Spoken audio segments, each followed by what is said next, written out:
ये है talks news network और आप देख रहे हैं पॉलिटॉक्स, राजनीति का कच्चा चिट्ठा।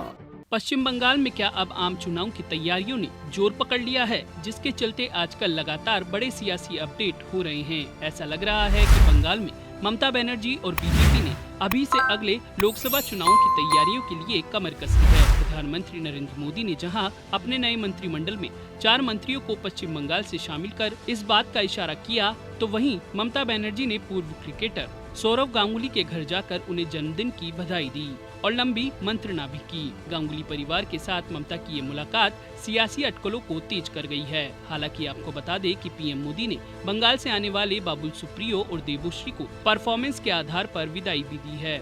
मोदी मंत्रिमंडल में जिस तरह से बंगाल से 4 नेताओं की एंट्री हुई है, उससे ये संकेत मिल गया है कि भारतीय जनता पार्टी ने 2024 ही नहीं बल्कि अभी से 2026 की तैयारी भी शुरू कर दी है। बंगाल चुनाव में खराब प्रदर्शन की गाज बाबुल सुप्रियो और देबोश्री चौधरी पर गिरी है। दोनों की मोदी मंत्रिमंडल से विदाई हो गई है, लेकिन 4 नए चेहरों को मोदी मंत्रिमंडल में शामिल करके बंगाल में भाजपा की जमीन मजबूत करने की कोशिश अभी से शुरू कर दी है। सुभाष सरकार, शांतनु ठाकुर, जॉन बराला और निशीथ प्रामाणिक को मंत्री बनाया गया है। हालांकि ममता ने बाबुल और देबोश्री की विदाई सहित बड़े बदलाव पर तंज भी कसा। देबोश्री के इलाके रायगंज में भाजपा अच्छा प्रदर्शन नहीं कर पाई थी, वहीं बाबुल अपना चुनाव भी नहीं जीत पाए थे। साथ ही चुनाव के दौरान ही पार्टी के कुछ फैसलों पर उन्होंने सवाल खड़े किए थे। जानकारों का मानना है कि पश्चिम बंगाल में भाजपा अपनी पकड़ को मजबूत करने के लिए सभी समीकरणों को ध्यान में रखकर कैबिनेट में बदलाव किए गए हैं। वहीं दूसरी तरफ पीएम मोदी के सियासी दाव पर बड़ा दाव खेलते हुए मुख्यमंत्री ममता बनर्जी ने घर जाकर बीसीसीआई अध्यक्ष और पूर्व क्रिकेटर सौरव गांगुली को जन्मदिन की बधाई दी। ममता बनर्जी गांगुली परिवार के साथ 45 मिनट तक रही।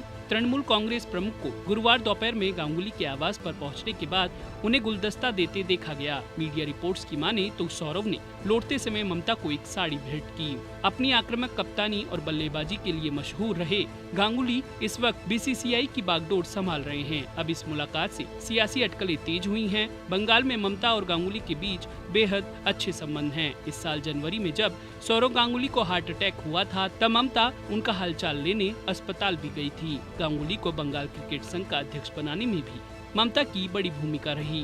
ममता दीदी के सौरव दादा के घर पहुंचने से सियासी अटकलें लगना शुरू हो गई है कि सौरव गांगुली जल्द ही तृणमूल कांग्रेस में शामिल हो सकते हैं। यही नहीं, तृणमूल के सूत्रों का कहना है कि गांगुली को बंगाल से राज्यसभा भेजा जा सकता है, लेकिन अभी इसको लेकर गांगुली की तरफ से कोई बयान नहीं आया है। वहीं सौरव गांगुली और ममता बनर्जी की मुलाकात पर बीजेपी प्रदेश अध्यक्ष दिलीप घोष ने बड़ा बयान देते हुए कहा कि अगर सौरव गांगुली को टीएमसी से सांसद बनाया जाता है तो उन्हें आपत्ति नहीं होगी। ममता बनर्जी और सौरव गांगुली की इस मुलाकात को बेहद अहम बताया जा रहा है। हाल ही में हुए पश्चिम बंगाल चुनाव में भाजपा ने सौरव गांगुली को अपनी पार्टी में शामिल करने की पुरजोर कोशिश की थी। यहाँ तक की खबरें आ रही थी कि बीजेपी सौरव गांगुली को बंगाल से मुख्यमंत्री पद का उम्मीदवार घोषित कर सकती है, लेकिन तब गांगुली ने राजनीति के मैदान में उतरने से साफ इनकार कर दिया था। भाजपा की इच्छा थी कि सौरव गांगुली ममता बनर्जी के खिलाफ चुनाव लड़े, हालांकि ऐसा नहीं हुआ। आपको बता दें कि ममता बनर्जी पश्चिम बंगाल विधानसभा चुनाव में भाजपा को करारी शिकस्त देकर तीसरी बार सूबे की मुख्यमंत्री बनी हैं। गांगुली भी ममता के शपथ ग्रहण समारोह में शामिल हुए थे।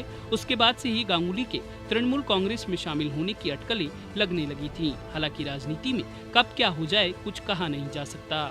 पॉलिटॉक्स ब्यूरो, दिल्ली। ये है टॉक्स न्यूज नेटवर्क और आप देख रहे हैं पॉलिटॉक्स, राजनीति का कच्चा चिट्ठा।